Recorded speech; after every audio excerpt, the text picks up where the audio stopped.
Alors oui, contre 1027 prisonniers palestiniens qui vont être libérés en deux vagues. Donc il y a une première vague qui a déjà été libérée et une autre dans 2 mois. Euh, Évidemment, c'est un troc qui est une victoire pour le Hamas. Et on peut se demander d'ailleurs s'il n'y a pas un peu de malice politique de la part de Netanyahou au moment où il y a l'offensive de l'autorité palestinienne aux Nations Unies qui vise à faire reconnaître l'État palestinien par l'ONU. Et là, on valorise le Hamas, qui est hostile à cette démarche de l'autorité palestinienne. Et en plus, dans les libérés palestiniens, il n'y a pas les figures de proue, disons, du Fatah, notamment Marwan Barghouti. Donc on a l'impression que Israël joue la carte Hamas comme l'ennemi utile.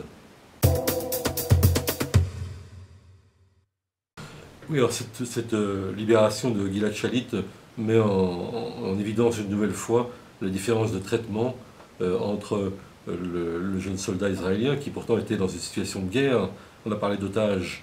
Bien sûr, il n'a eu aucun droit d'un prisonnier normal parce qu'il était le prisonnier du Hamas, mais il a quand même été capturé dans une position sur son char en lisière de Gaza. En revanche, l'autre a été arrêté. C'est un jeune Français qui est de père palestinien, qui étudie en sociologie à Bethléem. Il a été arrêté par les Israéliens simplement sur dénonciation, parce qu'on lui prêtait l'intention de peut-être ourdir un complot contre un rabbin extrémiste, ce qu'il a toujours nié et ce qu'il n'a jamais fait. C'est-à-dire que d'un côté, on a quelqu'un qui est qualifié d'otage alors qu'il était dans une situation de guerre, et l'autre qui est qualifié de prisonnier, qui n'a eu aucun de ses droits n'a été respecté, et le gouvernement français n'a pas levé le petit doigt pour Salah Hamouri.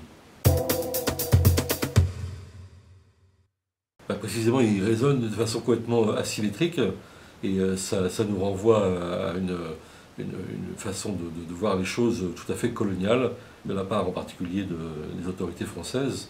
Je dis bien les autorités françaises, dans les politiques, pas la presse. La presse, je trouve, c'est très bien tenu dans cette affaire, mais on voit bien qu'il y a un double traitement, une iniquité totale, et que la puissance coloniale, en quelque sorte, aux yeux de l'autorité française, a toujours raison, et y compris quand elle ne respecte absolument pas le droit. Et ça fait réfléchir parce qu'on vient de commémorer le 17 octobre 61 de façon très laborieuse, d'ailleurs avec beaucoup de couacs du côté de la droite et de refus, qui sont un peu de nostalgie à l'Algérie française.